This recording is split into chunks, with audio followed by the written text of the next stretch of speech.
Hi cuties. So after a crazy 2023 full of games that were absolutely stanky, such as Baldur's Gate 3, which I can't stop playing, Alan Wake 2, and many more, I started thinking to myself, was 2023 the best gaming year ever?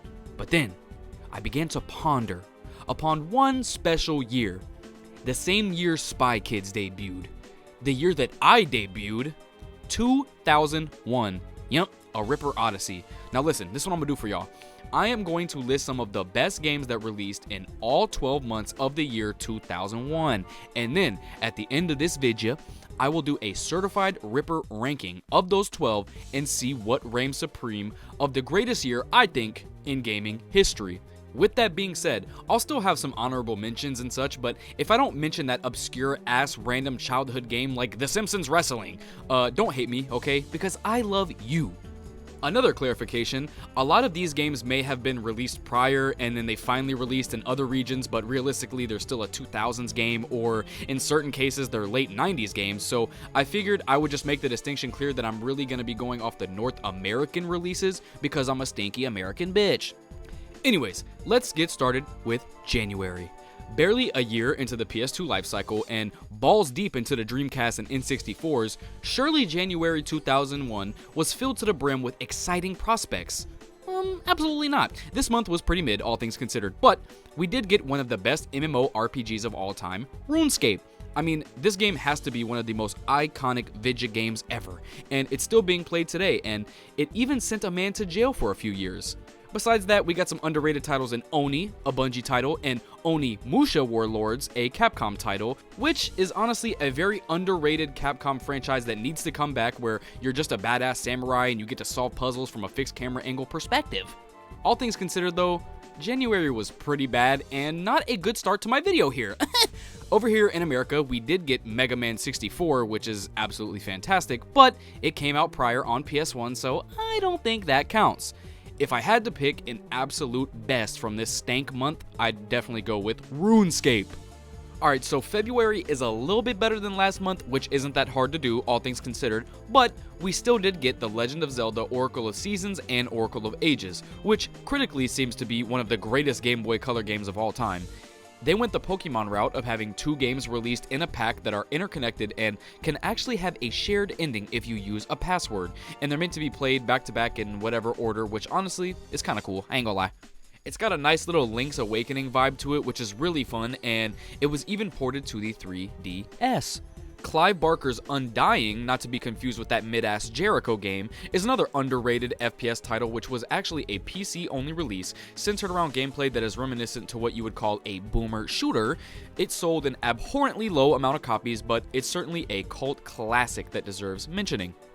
Fear Effect 2 Retro Helix is one of the most gorgeous PlayStation 1 games I've ever seen, and a lot of that is credited to it using cell shading effects, which was kind of unheard of at the time. I mean, it looks like playing a cartoon, as it's a fully fixed camera angle video game with similar gameplay to the classic Resident Evil games. The game is a little clunky, but it also used FMV rendered backdrops as opposed to other fixed camera angle games at the time, which allowed for better lighting, nicer effects, yada yada yada. In terms of February as a whole though, we gotta be fair and give it to NBA Hoops. Just kidding, guys, it's obviously Zelda. Let's march along, shall we? No? Okay, well, this was honestly a pretty great month. Some notable titles such as Square's first game on the PS2, The Bouncer, a pretty solid brawler beat-em-up game that was actually super highly anticipated, but it never really lived up to the hype. Zone of the Enders, with production from the GOAT himself Hideo Kojima and art from Yoji Shinkawa, is a mech game that I actually really enjoy. It's super action heavy, and I personally enjoy the combat more than any of the PS2 Armored Core games. I don't care, sue me. Although we did get a couple of amazing CRPG classics like Gothic, which is getting a remake, and Fallout Tactics, I think this month's best game was 100% Conker's Bad Fur Day. One of the funniest games ever made, still to this day, boy, developed and published by Rare, and is probably their best title as well in my god honest opinion. Just a raunchy, nasty, silly, mature platformer that has stood the test of time as one of the best N64 games of all time. Bow, that's March. April. Obviously, this month had some video games, but the most important release of this month, in my opinion, was honestly me. Yup, I escaped my mother's womb April 21st, happy and healthy, and immediately started doing research for this video by playing several April titles such as Dr. Mario 64, Kirby Tilt and Tumble, and my overall favorite of this month, Ill Bleed. You're probably thinking to yourself, what the fuck is Ill Bleed, and why did you as a newborn play it, Jack the Ripper? Well, let's talk about this Dreamcast exclusive that is incredibly underrated. Sega actually announced that the Dreamcast was cooked and no longer going to be produced prior to this game coming out, and sadly, it never got its planned Xbox port, but Ill Bleed is an incredibly insane, gory, B-horror movie-style game that is honestly too ridiculous to verbally describe. I recommend just playing it yourself because it's the most wild survival horror game I've ever played, and it's the crown champion of the month I was born because I'm biased as shite. May I continue, folks? Alright, this was actually a pretty great month, seeing as how we got Crazy Taxi 1 and 2 on the PlayStation 2, which had to have just been euphoric to experience back then, I'm sure. Matt Hoffman's Pro BMX released, and it's probably up there as one of the greatest BMX games of all time. But I think this month's best game certainly was Red Faction. Now, a lot of you are probably familiar with the later title's gameplay with third-person camera angles and some of the best environmental destruction at the time. However, here in Red Faction 1, it's actually first-person, but it does use the GeoMod engine and utilizes some nice physics that were certainly top of the line in 2001. I would definitely compare this game to Half-Life 1 with similarities in overall gameplay like similar weapons, a silent protagonist, and the fact that everything in the game happens in real time. Red Faction is May 2001's best game, not even close. Actually, okay, it's kind of close with Myst 3 and Gauntlet Dark Legacy. Still, June time, and wouldn't you know it, the Game Boy Advance dropped. Get it? June know it? I'm so sorry, y'all. Anyways, obviously with the Game Boy Advance dropping, we got a myriad of launch titles for it, with my personal, totally unbiased favorite being Tony Hawk Pro Skater 2, which changed the formula of the console releases, but it kept the fun factor. I'd like to mention a bonus little release, which would be Half-Life Blue Shift. Probably one of my favorite expansions to one of the greatest games ever, but it is a little short and it's just decent. Sonic Adventures 2 dropped as the final Sonic game for the Dreamcast, and it's probably regarded as one of the best Sonic games, but for me personally, this month is tied between two titles. The first of the two is a reboot of quite possibly the best car combat series of all time, Twisted Metal Black. If you ask someone if they've ever played Twisted Metal, most likely this is the one that they look back on with the maximum amount of fondness. My personal favorite is 3, but I can't deny the perfection that is this game, with backstory on all the characters, a deeper story, and just fantastic gameplay loop that has stood the test of time. I could easily pick this title if it weren't for one other release this month that's nagging at my noggin, which is Baldur's Gate 2. The only problem is, I've personally never checked this title out, but I absolutely adore Baldur's Gate 3, and I trust the reviews of everyone saying it's one of the deepest RPGs they ever played. BioWare cooked up a seemingly delicious sequel that improved upon the first in every single way, so I feel like I must be fair and give June to Baldur's Gate 2. Oh man, Jew-lying if you thought I was done with the puns. Oh my fucking god. Gran Turismo 3, A-Spec. Holy shit, I'm not even a racer feller, but I have to admit, the early Gran Turismo titles were always a blast to me, and GT3 is certainly no exception. Pokemon Crystal also released, which is one of the rarest titles in the entire franchise, and I saw it at my local game store for like $700 the other day, so that's gotta mean something, right? I'll admit, I'm not the biggest Pokemon fan, but I will acknowledge this game for those of you who are, so here it is. Yep. July is an easy-ass pick for me, though, I'm gonna be honest. It's Max Payne 1. I mean, come on. One of the best crime noir thrillers ever made, regardless of media type, Max Payne 1 brought forth a brand new subgenre of third-person action shooting by creating the incredible bullet time mechanic, which allowed for non-stop, slowed-down, pill-poppin', noggin-poppin' fun, and, of course, Sam Lake's gorgeous smirk. Not only is this my favorite July game, 6 months into 2001, it's easily my favorite game in general of the year so far. Surely it can't be topped though, right? Right? August. Bro, how do I make this a pun? You all guessed I was gonna keep making puns, huh? That was so fucking bad, y'all, I'm sorry. Armored Core 2. which, as I stated prior, isn't my favorite mech game, but I know the FromSoft nerds absolutely eat this game up like peanut butter on a pancake, so here it is. Then we got Mario Kart Super Circuit. Only a few months after the Game Boy Advance's release, it got the best racer on the platform with this silly little Mario Kart game that is still kicking to this day on Nintendo Switch Online. Just being a fair vidya gamer though, despite never playing it, August's best game has to be Golden Sun. The Game Boy Advance was just going nuts at this point, and this game is highly regarded as one of the best RPGs on any Nintendo console, and the reviews for this shit are nuts. So, because of that, it's August's best game. Now, this was a month to September. That's the best I got, bro. September's fucking hard, dog. Let's just get some of the slight releases out the way, but still impactful, like Shenmue 2, a sequel to an influential open-world Dreamcast game that is pretty much the precursor to the Yakuza series in a few ways. SpongeBob Super Sponge was kinda good, nice little 2D side-scroller action. Rocket Power got their own game. Y'all remember that show? It's great. Eco. Bro, this is one of the most beautiful games of all time. Not only did this game change my life perspective as a kid, it also changed the lives of many others and was Team Eco's first game before they went on to create the masterpiece art show Shadow of the Colossus.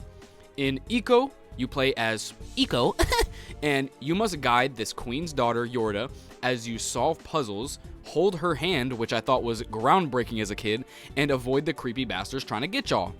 I mean, just looking at this box art alone, you had to know you were going to be in for a super powerful artistic treat. Just don't look at the North American one, please. But I mean, yeah, September was a really big month, y'all. We got the damn GameCube, and alongside it, Luigi's Mansion as well. This was the first Mario-related game on the console, and it's crazy that it's just Luigi. But it's so much fun being the green bastard as you navigate a creepy haunted mansion while using your Ghostbuster Sucker 3000 and Game Boy Horror. I personally was never able to play this until they remade it for the 3DS, but it's still an amazing game with a fantastic banger soundtrack. I'm gonna be honest with y'all though, September is a month where I already knew what was going to win.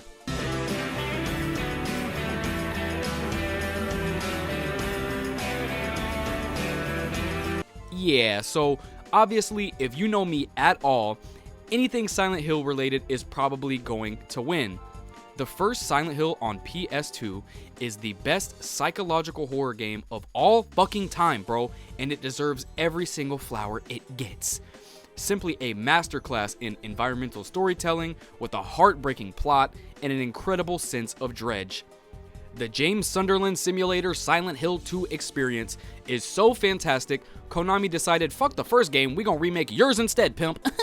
I already made a Silent Hill retrospective on my channel where I gushed over this game enough, so I shall stop myself here, but September is Silent Hill 2's to stick its flag into.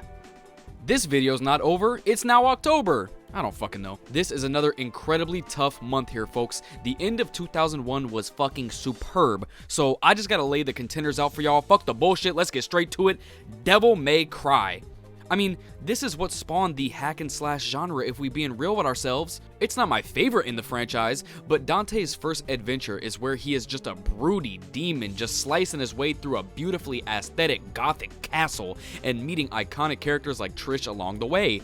Funnily enough, this game was crafted during the Resident Evil 4 development and even inspired by some bugs they found in the year's earlier title, Onimusha. If anything, this game is probably the best pure action game of 2001, unless you want to consider GTA 3 to be one. I know in recent years, people have soured on Silent Claude's Liberty City adventure, but there was no better feeling as a kid than running over hundreds of innocents just cause you could.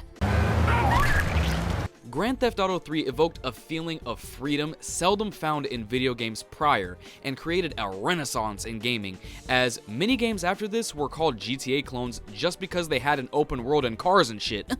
Hands down, this is one of the most important video games ever crafted. But let me make my case for Tony Hawk Pro Skater 3, damn it, okay? The first Tony Hawk game to drop on the next generation of PS2, Cube, and later on the box, this completely revolutionized the extreme sports genre and solidified itself as more than a silly extreme sports game. More levels, more tricks, more skaters, one of the best soundtracks. Yeah, this month is losing to GTA 3 in it. I know, I gotta be fair. If it was up to me, I would say Tony Hawk's Pro Skater 3, but I can't quite make a case that it's more impactful and influential than Grand Theft Auto 3. Oh yeah, and Crash Bandicoot Wrath of Cortex came out November. No, Vember ain't the last one. At least that was better than the October shitty ass pun, huh? The second to last month in the best gaming year of all time is a nice one because we got the OG Xbox. With the original Xbox, we got some nice launch titles like Fusion Frenzy, Dead or Alive 3, that was big. Oh, and some big dumb green bastard drop, I don't know.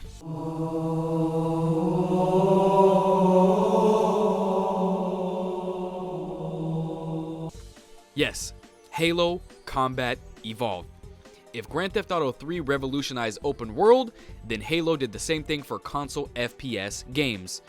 An unforgettable journey of the most stoic badass super soldier in the 26th century, accompanied by the baddest purple AI that would put ChatGPT to shame.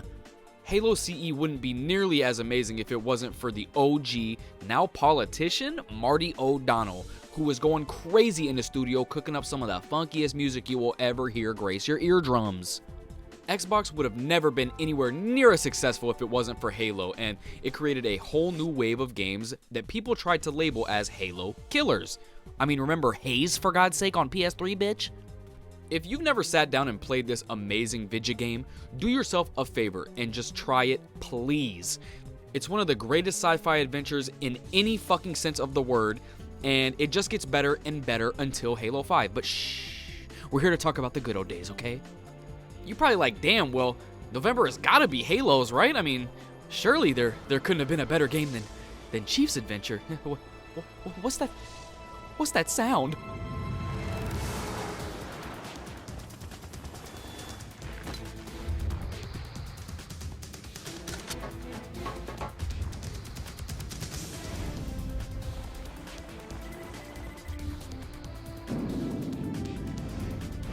Metal Gear Solid 2 Sons of Liberty. Kojima's back, bitch. The GOAT Solid Snake returns in an epic adventure to save the world again. It's like, nah, bitch. This is a certified Jack the Ripper Raiden game where you can't believe anything you see or hear as you're simply put on a mission on a rig to just save the president. That's it. What happens inside this video game is one of the most thought-provoking experiences one can possibly imagine and help people find their true identity, bro. Hideo Kojima could have just made a cookie-cutter ass sequel with Snake just saving the day again, but he wanted to tell a story, a warning to future generations, and an overall perfect game that also is just so much fun to play. Truly ahead of its time in so many ways. I mean, it literally predicted some shit that we go through every day now, and it's now accessible on every fucking platform damn near, so you have no excuse to not play my origin story, Jack the Ripper's. As much as it pains me to see Halo lose this month, it couldn't have gone to a better game in Metal Gear Solid 2 Sons of Liberty. Okay, now we got the dramatics out the way. How did December cap us off? I'm glad I'm done with the fucking puns, dog. The final month in one of the greatest years in gaming history is pretty fucking tough, and I almost wish I could just leave it up to y'all on a poll or some shit, because I'm a lot more torn on it than any of the others because there's so many super solid fucking titles. Final Fantasy X released and broke into the mainstream, absolutely selling gangbusters, and was so good it even warranted the first direct sequel in the franchise with 10-2. Pikmin was a big sleeper hit for the GameCube with its super weird and unique approach to puzzles and its strategy gameplay.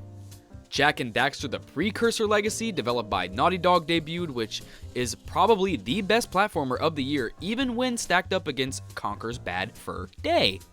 But I think if we're just being fair and honest, it's gotta go to Super Smash Bros. Melee.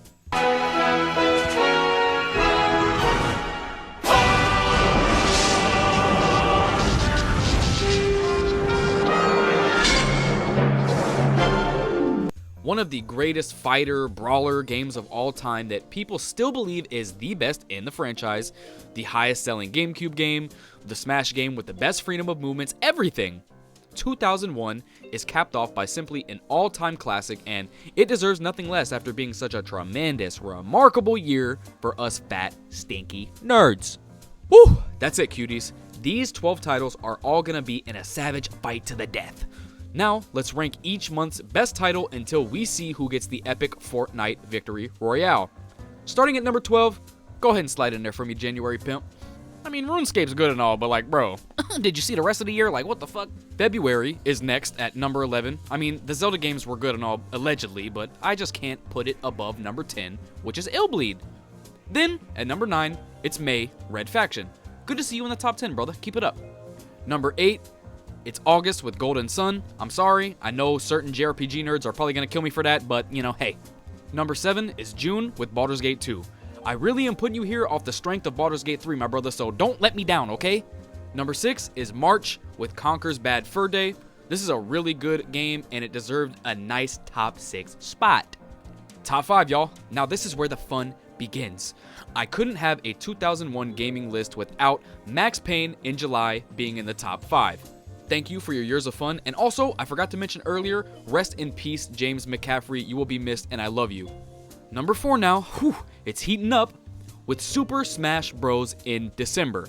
I know, I talked it up big and all and said it was one of the greatest games of all time, but remember, this is my personal list, and I'm not the biggest fighter game fan, but I can recognize greatness when I see it, and it hurt my soul to put this above Max Payne, but I did it for you, okay? Number 3, it's October with Grand Theft Auto 3. Certain publications back in 2001 gave this game the award of Game of the Year, so it's probably a little blasphemous to some to be put here, but I mean, hindsight is 20/20, y'all, and I try not to be too harsh to this game as it's still very important, but it ain't scratching these next 2 games. So, here we have it, the showdown, the last 2 left. With my number 2 pick in the 2001 Vidya Gaming Draft, as much as it kinda hurts me to say, and maybe come as a surprise to some, it's gotta be September with Silent Hill 2. The greatest horror game of all time, I don't care. Number 2 isn't a bad spot whatsoever, and I love this game so fucking much, it simply just can't compete with my overall favorite in 2001, Metal Gear Solid 2. I mean, it'd be crazy to have my channel be Jack the Ripper and it doesn't win this shit, right? Metal Gear Solid 2 and Silent Hill 2 are easily in my top 5 for favorite games of all time. It's so crazy that they both dropped in the same year. Wow, and there we have it, my yummies. The year I was born. What a year, huh? We got some of the greatest games and the greatest human, moi. I hope you guys really enjoyed this, as it's absolutely my longest video on the channel and was a crazy beast to edit. And I hope you guys go out and try some of these games I spoke about if you haven't already, because all I want to do is spread Vidya gaming joy to all of you. Thank y'all so much for 425 sub sandwiches. Drop a cardboard box on the like, and hit that sub bell with a tranquilizer dart, and I love you guys. Bye!